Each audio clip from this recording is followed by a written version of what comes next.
Hello বন্ধুরা, আমি আজকে বানাবো চাউমিন। আর চাউমিনটা কীভাবে বানাচ্ছি তোমরা দেখতে থাকো।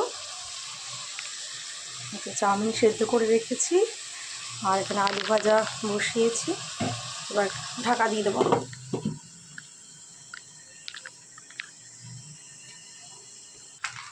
এবার চাউমিনটা একটু আলু দিয়ে পেঁয়াজ দিয়ে একটু ভাজা ভাজাটা হয়েছে, ওটার সঙ্গে এবার এটা মিক্স করে একটুখানি নিয়ে নেবো। এখানে তেল গরম বসিয়েছি আর এখানে হবে এখন চিকেন পকোড়া। চিকেন মেখে নিয়েছি কর্নফ্লাওয়ার দিয়ে, বেসন দিয়ে। আর এটা হলো চাউমিন, এটাও রেখে দিলাম। দেখতে থাকো তোমরা।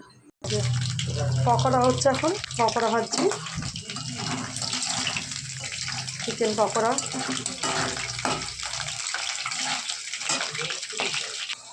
আমার চিকেন কষাটাও রেডি, এবার চাউমিনও দেবো। আর এদিকে হলো বাদাম গুঁড়ো, মানে বাদাম আধা ভাগনা করে রেখে দিয়েছি। এগুলো ডিম ইয়ে করা আছে, ভুজিয়া করা আছে। এবার এগুলো সব মিশিয়ে একসাথে